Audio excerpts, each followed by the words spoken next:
¿Cuál es tu leyenda urbana local? Es una noche cálida de verano a principios de los años 90, en algún pueblo anónimo en la parte continental de Estados Unidos, un pueblo no muy diferente al tuyo. Un auto lleno de estudiantes universitarios llega al estacionamiento de lo que solía ser una lavandería que ha estado cerrada durante los últimos 5 años. Afuera del edificio, una sola cabina telefónica se encuentra de pie, un faro de luz inquietante contra la oscuridad del lote vacío. Esto es por lo que los adolescentes están aquí.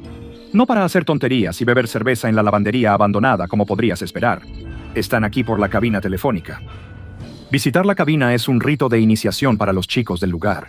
Según la leyenda, está embrujada, y si alguien entra solo y levanta el auricular, le revelarán un secreto terrible. No es que alguien sea lo suficientemente valiente como para contar su historia después. El chico que conduce el auto, un mall goth bajito y flaco llamado Edmund, jura y perjura que funciona. Es un chico del pueblo y conoce todas las leyendas locales. Vine aquí la última noche de brujas, explica, y vi a Brian Miles derrumbarse y echarse a llorar. Los otros estudiantes en el auto todavía piensan que está mintiendo. Brian es el mariscal de campo estrella de la escuela, y ninguno de ellos puede imaginarlo llorando bajo ninguna circunstancia, mucho menos por algo que escuchó por teléfono. No siempre son malas llamadas, explica Edmund. A veces te toca una buena, pero nunca lo sabrás a menos que lo intentes. Todos los estudiantes salen del auto y se forman, esperando para usar el teléfono. Animado por los otros miembros del grupo, Edmund va primero. Entra a la cabina y el teléfono suena. Cuando lo levanta, hay una voz femenina al otro lado. «Hola, Edmund», dice la voz. «Soy Heather. Quiero que sepas que realmente lamento cómo solía molestarte cuando éramos niños. La verdad es que era porque me gustabas, pero tenía demasiado miedo para hacer algo al respecto. Me gustaría mucho que me llamaras algún día». Edmund cuelga. James es la siguiente persona que intenta usar el teléfono. Cuando lo levanta, la voz al otro lado es la de su padre. «Hijo», dice su padre con un suspiro profundo. «Creo que ya es hora de decirte que tu madre y yo nos vamos a divorciar». James cuelga, sin saber cómo sentirse acerca de lo que acaba de escuchar. Regresa al auto y se sienta. La siguiente persona en dar un paso al frente es... Bueno, no sé cómo decir esto de otra manera. Eres tú, sí, tú, que estás viendo esto ahora mismo. Estabas en el auto con los demás. Ahora estás parado en la cabina telefónica, levantando el auricular y escuchando la voz al otro lado. Y en el giro más extraño de los acontecimientos, la voz al otro lado soy yo, el Dr. Bob, del canal de YouTube Dr. Bob. Mi voz dice, escucha, tu nombre. Sé que no hablamos muy seguido, pero ya no puedo guardármelo más. Necesito decirte que te suscribas a mi canal de YouTube para que pueda aparecer en tu feed y actives la campanita para recibir notificaciones cada vez que suba un video. Y si quieres llevar esto al siguiente nivel, también puedes unirte a mi Patreon y obtener beneficios exclusivos como videos sin censura, derecho a votar sobre mis próximos temas y material detrás de cámaras. Es una muy buena oferta. Asientes y cuelgas, sabiendo exactamente lo que debes hacer. La siguiente es Janet, una de las chicas. Ella se ofrece como voluntaria para ir después porque es nueva en este grupo de amigos y está ansiosa por impresionar. Ella respira hondo y entra. El teléfono suena. Ella lo levanta. «Hola», dice al auricular. «Hola, Janet». La voz al otro lado es la de Sophie, su mejor amiga desde que eran niñas. «En cuanto te fuiste a la universidad, empecé a acostarme con Jason. Solo fueron unas pocas veces y lo dejé, pero me siento realmente mal por eso». La cara de Janet se pone roja y ella cuelga el teléfono de golpe. Jason es el nombre de su novio, con quien no había tenido oportunidad de hablar en algunos meses. La última del grupo en usar el teléfono es Tamara, otra chica del pueblo que siempre intenta hacerse la ruda para impresionar a los chicos. Ella levanta el auricular. «Hola, Tamara». Tamara no reconoce de inmediato la voz al otro lado de la línea. Ella le pregunta, «¿Con quién estoy hablando?» «Conocí a tu amiga, Kate», dice la voz. Antes de que desapareciera, un sudor frío recorre a Tamara. Kate desapareció hace 5 años. La policía ya lo consideraba un caso sin resolver. «¿Qué quieres decir?», pregunta ella. «¿Por qué me dirías eso?» «Porque yo la maté», dice la voz. «Me está consumiendo por dentro. Tenía que decírselo a alguien». La voz al otro lado describe más detalles sobre su amiga, detalles que solo él sabría si estuviera diciendo la verdad. Tamara ya no puede soportarlo. Cuelga el teléfono y sale de la cabina. Los demás le preguntan qué dijo el teléfono, pero ella siente que no puede decírselos. Regresa caminando a casa, sin querer quedarse más tiempo del necesario. Al día siguiente, reporta lo que escuchó a la policía, pero no puede explicar cómo supo dónde el asesino escondió el cuerpo. estrés, lágrimas, ataques de ira y a veces incluso alivio. Estos sentimientos son normales para cualquiera que interactúe con el SCP-467, la cabina telefónica de confesiones. Esta anomalía es una cabina telefónica aparentemente ordinaria que, cuando alguien entra en ella, recibe una llamada de una persona que el sujeto conoce, no importa si está viva o muerta. De hecho, la llamada parece estar completamente dentro de la cabeza del sujeto, ya que los registros de llamadas confirman que nunca ocurre una llamada entrante real.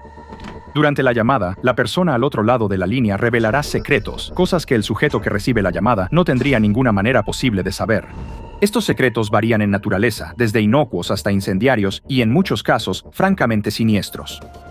Cuando la Fundación SCP se enteró por primera vez de la cabina telefónica de confesiones a principios de los años 90, su primera medida para intentar detener los sucesos fue simplemente desconectar el teléfono.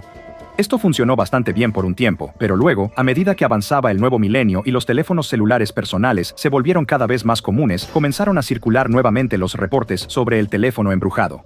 Resultó que la cabina en sí, no el teléfono, era la fuente de la anomalía. Mientras una persona esté dentro de la cabina, cualquier dispositivo de comunicación personal que tenga se convertirá en una extensión de la influencia psíquica de la cabina. Una vez que se supo esto, la cabina fue retirada por completo y llevada al almacén de artefactos anómalos. El teléfono ni siquiera tiene que sonar, aunque los testigos, incluido el sujeto, recordarán que se realizó una llamada. El análisis de los registros de video ha demostrado que los sujetos nunca levantan el teléfono. A pesar de esto, las llamadas pueden ser captadas mediante dispositivos de grabación de audio colocados dentro de la cabina. Otra limitación que se ha descubierto sobre el SCP-467 es que solo permite una llamada por persona por día. Si una persona que ya ha hablado con alguien a través de la cabina telefónica vuelve a entrar en ella dentro de las siguientes 24 horas, no pasará nada. Debido a la naturaleza del personal de clase D, muchas de las pruebas produjeron llamadas de carácter más provocador y morboso. Un clase D, que había sido un delincuente violento reincidente, recibió una llamada de su madre. Estoy tan avergonzada. Según se informó, dijo entre lágrimas. Siento que debe haber sido mi culpa que terminaras así. No crié bien ni a ti ni a tus hermanos. Después de esta llamada, el sujeto de clase D quedó muy perturbada y durante algunos días pidió permiso para llamar a su familia. Se le negó la solicitud.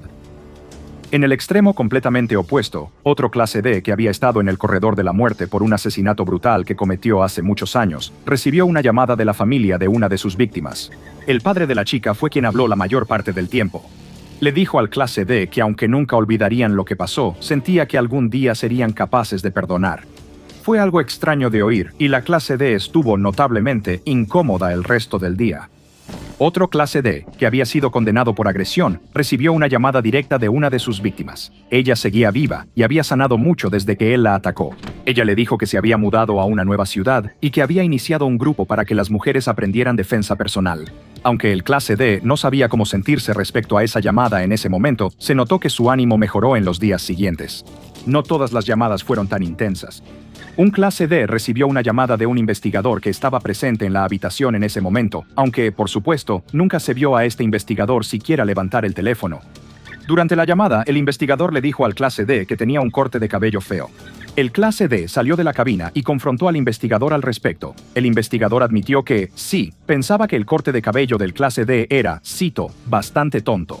El clase D se molestó al principio, pero pronto todos pudieron reírse de eso. Otros no tuvieron tanta suerte. Un clase D, otro asesino convicto, solo escuchó la voz de su víctima gritando de rabia durante 5 minutos completos.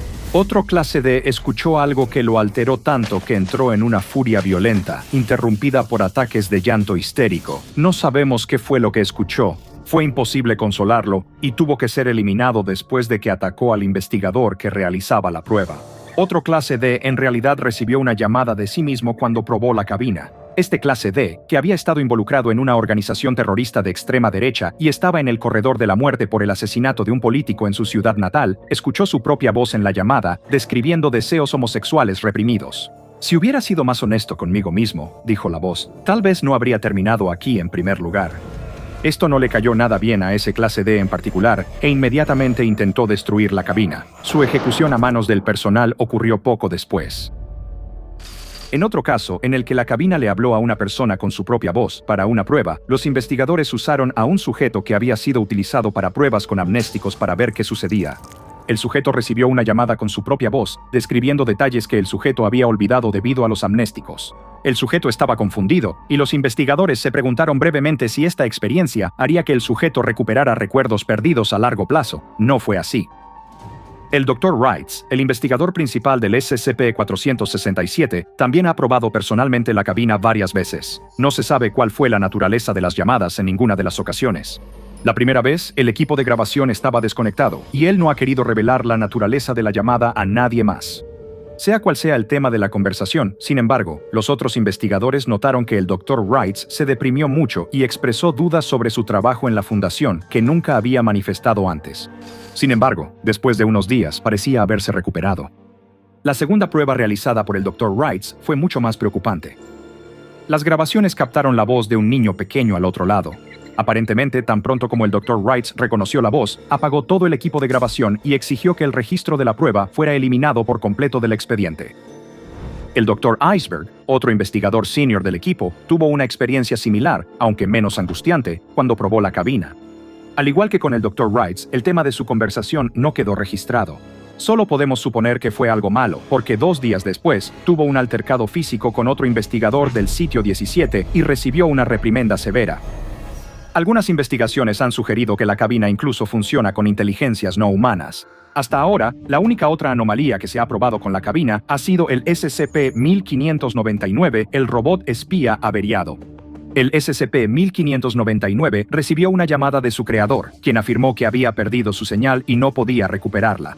Sin embargo, el SCP-1599 negó rotundamente que este mensaje pudiera haber venido de su creador, y en su lugar acusó a los científicos de la Fundación de estarle jugando una broma. Otra pieza interesante del rompecabezas, que es el SCP-467, se ha observado que las llamadas se vuelven cada vez más extrañas y perturbadoras cerca de las fiestas invernales estadounidenses, particularmente el Día de Acción de Gracias y Navidad. Los primeros casos registrados de sujetos recibiendo llamadas de sus propias voces, por ejemplo, ocurrieron a principios de diciembre y finales de noviembre. Este periodo también es cuando las llamadas de personas fallecidas se vuelven más frecuentes. Aún más extraño, durante la temporada navideña, también ha habido casos de personas que reciben llamadas de personas inexistentes. En un caso, era simplemente una voz que el sujeto no reconocía, hablando de cosas que nunca sucedieron o que le pasaron a otra persona. En otro caso, era una voz que afirmaba ser el amigo imaginario de la infancia del sujeto. La hipótesis de trabajo sobre por qué las llamadas de la cabina se vuelven más inusuales durante las fiestas es que esto es una respuesta a la combinación de altos niveles de estrés general y una mayor presión social para ignorar o minimizar los conflictos interpersonales, lo que lleva a sentimientos más reprimidos. Sin embargo, esto no explica del todo cómo la cabina telefónica parece ser capaz, en ocasiones, de inventar cosas completamente de la nada. Parecería que la verdadera naturaleza de la cabina es la de algo que anima a las personas a ser más honestas entre sí. No importa cuánto te esfuerces por ocultarles secretos a las personas que te rodean, la cabina telefónica invocará una versión de ti que alegremente revelará incluso tus secretos más profundos y oscuros. Pero no está claro si las fuerzas detrás de esta anomalía pretendían que esto fuera para nuestro perjuicio o para nuestro beneficio. A veces, que te cuenten un secreto puede sentirse como si te quitaran un peso de los hombros. Otras veces, lleva al caos y lo único que puedes hacer es desear nunca haberlo escuchado. Si entraras a la cabina telefónica, ¿quién crees que te llamaría? ¿Y qué crees que tendría que decirte? Gracias por ver, y para continuar con tu educación anómala, te recomiendo que revises otro de mis expedientes, como el SCP-971, entrega exótica de comida rápida.